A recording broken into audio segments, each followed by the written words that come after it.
အောက်ဆောင်ခလိုင်ကိုရတဲ့အလူရှင်တယောက်ကျွေးတာနဲ့ကြက်သားပလာတာလေးချက်စားဖြစ်ပါတယ်ကြက်သားပလာတာအတွက်ဟင်းရေနဲ့ကြက်သားဘယ်လိုချက်လဲဆိုတာလေးကိုတင်ပြပေးသွားမှာဖြစ်ပါတယ်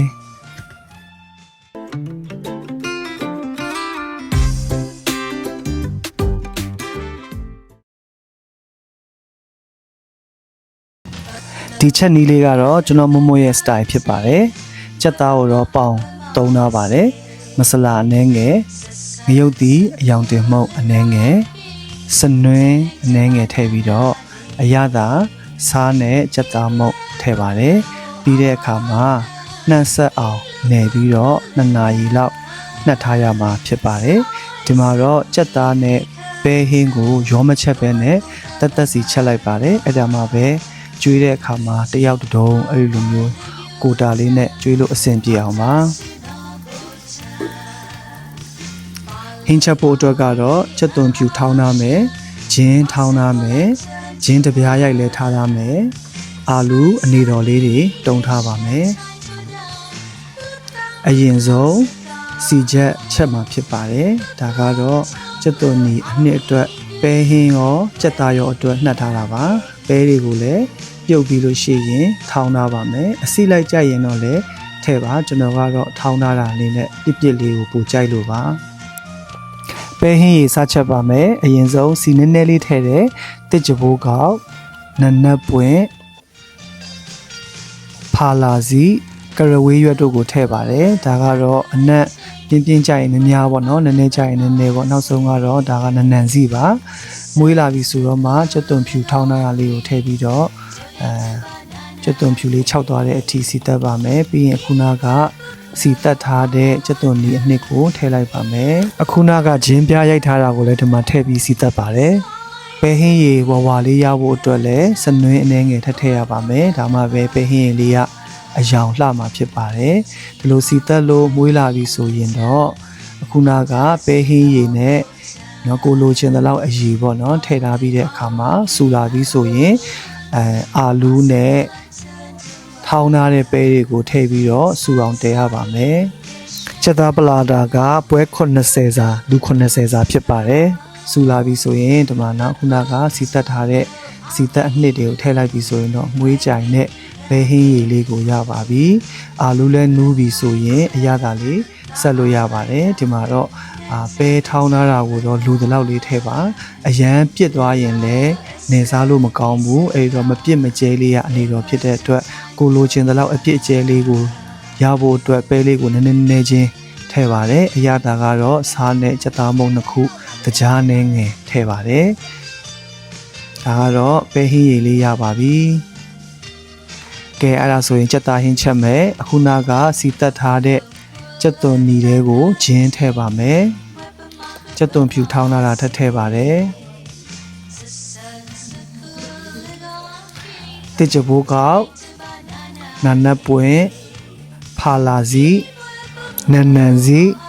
ကရဝေးရွက်တို့ကိုပါထည့်ပြီးတော့မွေးတဲ့အထိစီတက်ရမှာဖြစ်ပါတယ်ချက်သွန်နီနွမ်းလာပြီးမွေးလာပြီးဆိုရင်တော့ငရုတ်သီးအယောင်တင်မှုန့်ဒါချက်သားအယောင်အတွက်ကိုထည့်ပြီးတော့ချက်မှာဖြစ်ပါတယ်အယောင်လှလေးမှအမြင်လဲလှတဲ့အတွက်ကြောင့်မလို့နီလေးချက်ထားပါတယ်ပြီးတော့ရင်တော့ချက်သားနှက်ဖို့အတွက်ကိုချက်သားနှက်မဲ့ဓာတ်အိုးတွေကိုအနှစ်ကိုထည့်လိုက်ပါတယ်ပြီးတော့ရင်တော့အခုနာက2 နာရီနှက်ထားတဲ့ချက်သားများကိုထည့်ပါမယ်ဒီမှာမီးကိုလျှော့လိုက်ရပါမယ်မီးပြင်းလို့မရပါဘူးမီးအနေတော်လေးနဲ့ကြလေးနှက်မှသာလျှင်ချက်သားလည်းအတုံးမပြတ်ဘူးအရသာလည်းဝင်မှာဖြစ်ပါတယ်မှုရတဲ့အခါမှာလည်းတတိထားရပါမယ်တချို့ကလည်းကြော်ပြီးတော့ချက်ပါတယ်ကျွန်တော်ကကြော်ပြီးချက်လိုက်ရင်အရသာတိတ်မဝင်ဘူးလို့ထင်တဲ့အတွက်ကြော်မချက်ပဲနဲ့နှက်ပြီးတော့ချက်ပါတယ်နူးဖို့လိုသေးတယ်ဆိုရင်တော့ရေကိုနည်းနည်းချင်းထည့်ရပါမယ်ရေအရင်များသွားရင်တော့ဒီကြက်သားအနှစ်လေးကမလှတော့ဘူးပေါ့နော်ကြက်သားကိုစီပြန်လေးပဲချက်မှာဖြစ်ပါတယ်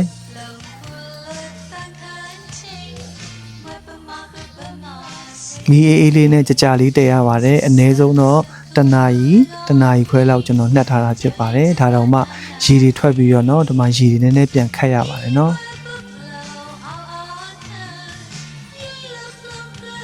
ပွဲပြင်လို့လှအောင်လို့အတုံးလိုက်လေးကိုเนาะကျွန်တော်တို့ဒီလိုလေးပြန်စီထားပါတယ်မဟုတ်လို့ရှိရင်ခတ်တဲ့အခါမှာမခတ်တတ်လို့ရှိရင်အတုံးတွေပြတ်မှာဆိုလို့ပါဒါဘန်းထဲမှာကြက်သားတုံးလေးတွေကိုစီပြီးတော့စားချင်တဲ့သူကတဒုံးယူစားဖို့เนาะအနှစ်လေးတွေနဲ့ကြက်သားကိုထည့်ဖို့ဘန်းလေးနဲ့လုပ်လိုက်ပါတယ်ကဲဒါဆိုရင်ကြက်သားဟင်းစီပြန်မမွေးလေးရပါပြီကဲအချင်းအတွက်ကတော့